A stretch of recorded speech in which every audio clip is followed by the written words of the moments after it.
पुलिसले धेरै मात्रामा नशालु ट्याब्लेट सहित एकजना युवकलाई पक्राउ गरेको छ। पक्रा पर्ने आरोपीको नाम रोहित मिर्दा हो। तिनी मेचपाडा इलाका निवासी बताइएको छ। गोप्य सूत्रको आधारमा पुलिसले अलिपुरद्वार जिल्लाको मेन्दाबाडी इलाकामा अभियान चलाएर नशालु ट्याब्लेट सहित उक्त युवकलाई पक्राउ गरेको छ।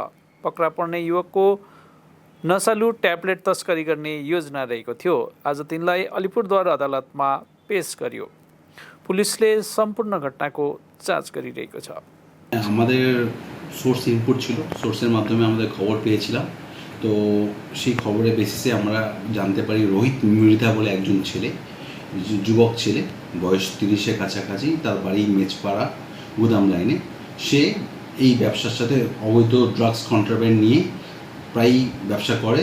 সে কোচবিহার থেকে সোনাপুরের মাধ্যমে আমাদের যে ভিতরে পকেট রুটগুলো আছে সেগুলো দিয়ে সে মেচপাড়া, সেন্ট্রাল ডুয়ার্স, জয়গার সাইডে এইগুলো সাপ্লাই করতো। তো আমরা সেই খবরের বেসিসে আমরা তাকে আজকে অ্যারেস্ট করি এবং তাকে এনডিপিএস অ্যাক্ট অনুযায়ী যে প্রসিডিওর আছে সেগুলো সব ফলো করে ম্যাজিস্ট্রেটের সামনে আমরা সাব সিজার করে তার কাছ থেকে 5000 মতো আমরা ক্যাপসুল রিকভারি করেছি এবং সেগুলো আমরা প্রপার ওয়েতে সিজ করেছি। এটা আমরা ধরেছি আমরা মেন্দাবাড়ির জিপি অফিসের সামনে থেকে কিছুটা দূরে এক রাস্তার পাশ থেকে ওকে আমরা চেস করে ধরি। আমরা ও আমাদেরকে দেখে পালিয়ে যাচ্ছিল, তখন আমরা চেস করে ধরে তাকে আমাদের একটু সাসপিসিয়াস মনে হয় সেইভাবে আমরা তাকে রিটেন করেছি। ফলে এটা নিয়ে ব্যাপারে এই গোটা ডিস্ট্রিক্টেই আমাদের এসপি স্যারের অনুপ্রেরণায় আমাদের সব জায়গায় ড্রাগসের বিরুদ্ধে একটা বলতে পারেন আপনারা যুদ্ধ চলছে। আমরা সব ড্রাগসের ব্যাপারে সব রকম যত রকম সোর্স, যত রকম খবর পাবলিক আমাদের সাথে শেয়ার করে সেগুলো আমরা দেখে শুনে সেগুলোর উপর আমরা ওয়ার্কআউট করে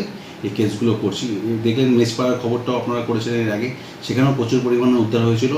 এখনও এই মেচপাড়ার ছেলেটার কাছ থেকে আমরা প্রচুর পরিমাণে ড্রাগস উদ্ধার করেছি। এগুলো পাবলিকের কাছ থেকে আমরা খবর পাচ্ছি, যেহেতু পাবলিকের সাথে আমাদের কমিউনিটি পুলিশিং একটা পার্ট দেখছি। কতদিন আগে একটা ডুয়ার্স কাপ খেলার মাধ্যমে আমাদের পাবলিকের সাথে একটা সুসম্পর্ক তৈরি হচ্ছে। পাবলিক আমাদেরকে ভরসা করছে, খবর দিচ্ছে, সেই হিসাবেই আমরা এই কাজগুলোতে সাকসেস পাচ্ছি। কন্টিনিউ চলবে এই ড্রাগসের বিরুদ্ধে অভিযান, আমাদের কন্টিনিউ চলবে। যুব সমাজকে আমরা এখনও সচেতন করতে চাই।